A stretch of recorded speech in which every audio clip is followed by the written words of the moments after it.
Olá, tudo bom com vocês? Eu espero que todos estejam bem no dia de hoje, assim desejo, assim intenciono. Venho com mais um capítulo do livro A Coragem da Verdade. Eu venho tratando os capítulos desse livro. Se você tiver interesse, em ver, esses vídeos, estão aqui no meu canal, é só consultar a minha playlist. Venho com a aula do dia 29 de fevereiro de 1984, a primeira hora, dessa aula. E nessa aula, o Foucault ele vai iniciar tratando de... Ele faz uma comparação, entre dois textos na filosofia. Um é o texto de Lacks, que foi o texto que eu tratei na aula passada. Se você tiver interesse, está aqui, acho que nas duas últimas aulas, está aqui no meu canal, certo? E o outro texto está também na hermenêutica do sujeito, está aqui no meu canal.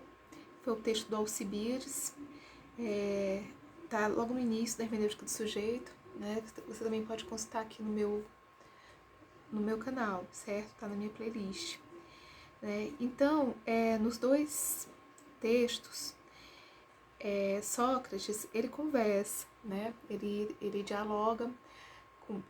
No texto do Lax, ele vai conversar com dois homens adultos, homens que são respeitados na cidade, homens de guerra, homens que têm status social, na cidade, e eram valorizados na cidade, e através do diálogo socrático, eles devem então prestar contas sobre si mesmo, sobre a coragem em suas vidas.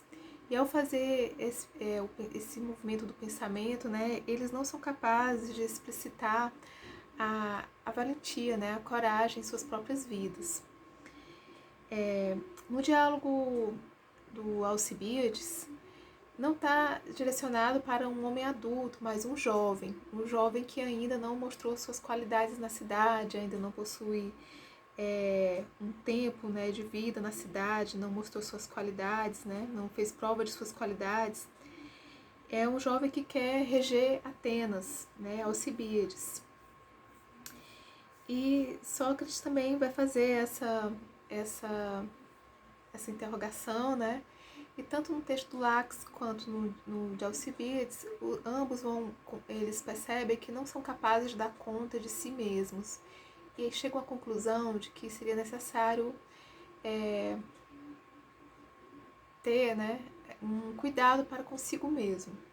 Nesses dois textos chega-se a essa conclusão.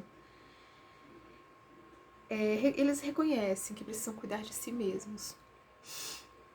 No texto do Alcibiades, esse si mesmo está se referindo à alma. Esse si mesmo está se referindo à alma. Olhar para o divino em si mesmo, no texto de Alcibiades. Dar conta de si mesmo é dar conta da sua alma, aprender o divino em si, certo? Já no texto do Lax, não se trata da alma que o Foucault ele vai tratar aqui. Eu até falei isso em uma aula passada, Não se trata da alma, mas se trata de uma estética da existência, Da forma como se conduz a vida, como a vida como ela é tratada, O estilo de vida, uma estilística da existência. E assim, então o Foucault ele quer mostrar essas duas maneiras, que ele traz nessa questão de Sócrates. Uma é essa questão da metafísica da alma e a outra é essa questão da estética da existência. Essa questão da estética da existência, da vida como obra de arte, como objeto estético, a vida como objeto estético, é uma questão bastante tratada na filosofia grega. E isso não foi em Sócrates que iniciou, Foucault ele vai dizer que já acontecia antes. Eu acredito que não só na filosofia grega, mas também em outras, no Oriente, em outros locais também, Essa estilística da existência, Uma vida bela, Já foi tratada, já foi pensada. E como eu já disse, já podemos Foucault ele diz que como isso já já foi tratado bem antes de Sócrates, poderia ser até feito, né, um estudo sobre esse cuidado, né, esse cuidado de uma vida bela, né? Não somente uma história da metafísica da alma, né? Não ter somente um estudo feito da metafísica da alma, mas também um estudo feito, né, sobre essa estilística da vida, né, da vida como obra de arte, da vida bela, né?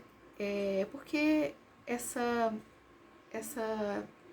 estética da existência, de uma certa forma, né, ela foi encoberta, né, por essa metafísica da alma, né, esse estudo da metafísica da alma, certo? E Foucault, o que o Foucault ele quer salientar nesse momento que ele vai tratar sobre Sócrates, nessa questão desse tratado, né, dessa forma de ver a vida como bela, né, em Sócrates, é a questão do princípio, né, do dizer a verdade para ter uma vida bela, né, o princípio do dizer a verdade para ter uma vida modelada, né. Então, dizer a verdade a si mesmo, dizer a verdade sobre si mesmo, dizer a verdade sobre os outros, né, dizer a verdade aos outros. Então, essa é a questão do discurso verdadeiro, o discurso verdadeiro que o Foucault quis trazer nessa questão do Sócrates, entrelaçado com essa estética da existência, né? Outra questão que o Foucault ele quer salientar, que ele quer mostrar, é que não existe uma incompatibilidade, certo, da questão da estética da existência e da metafísica da alma. Ele diz que esses dois temas, eles estão muitas vezes, durante a história, assim, né, do pensamento, da filosofia, estão entrelaçados, certo? Não há ontologia da alma que não tenha um certo estilo de vida pensado, né? Assim como não tem ele vai dizer, né, um estilo de vida, uma estética da existência, sem haver também essa preocupação, né, com a questão da metafísica da alma, certo? Só que ele quer deixar bem claro que não é uma relação única, né? Não é necessariamente uma relação única. Então, retomando essa questão, certo? Da estilística da existência, da busca da existência bela, né? Sem ter necessariamente essa relação com a metafísica da alma, Foucault ele deu o exemplo dos cínicos, né? O cínico é aquele que está entrelaçado com dizer a verdade, de uma forma ilimitada, corajosa, insolente, né? Ousada. E é uma articulação do dizer a verdade que está intrinsecamente ligada ao modo de vida, né? A maneira como se vive. Não é como no Sócrates, que ele pôde dizer a verdade porque teve uma permissão, ou porque Lax, Nícias conhecia Sócrates. Não, né? Aqui o cínico ele diz a verdade pelo seu modo de vida, né? Sem mediação doutrinal, né? E ele diz assim, sim, pode ter um marco teórico, mas o que mais importa, né, é o modo de vida, é a forma como se vive, né?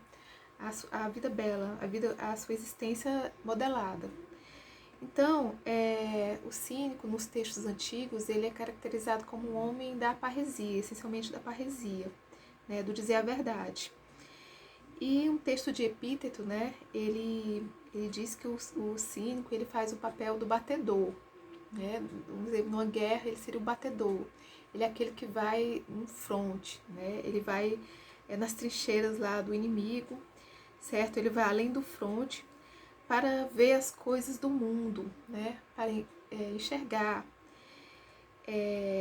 ver todas as hostilidades, certo? E depois voltar e dizer a verdade. Então, o cínico, ele é alguém que não pode ter abrigo, ele é o homem sem pátria, ele é o homem da errância, certo?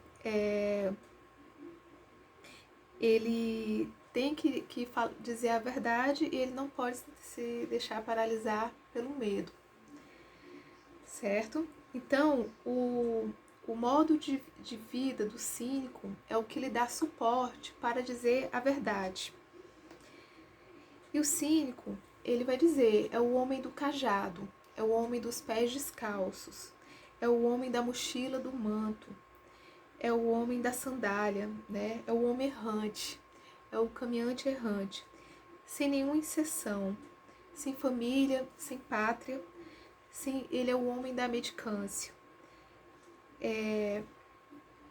E o cínico, ele não pode ter nada na vida dele que seja um ornamento, né?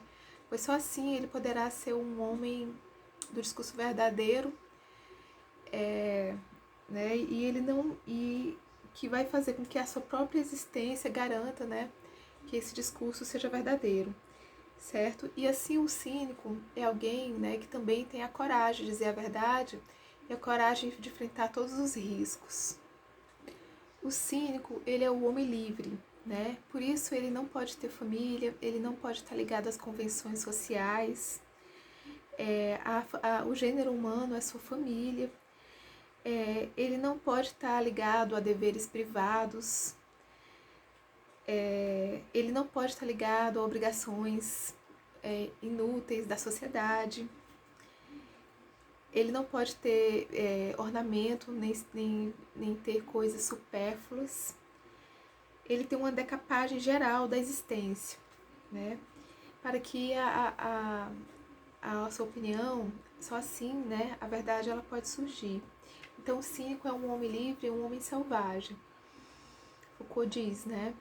E ele vai falar, Foucault, que essa categoria, né, o cinismo, é algo que perpassa a história, né, a história ocidental de diversas formas, né, perpassa a subjetividade ocidental. E falaremos isso posteriormente, mais à frente. Ok? Então, eu agradeço muito por quem assistiu esse vídeo. Muito obrigada.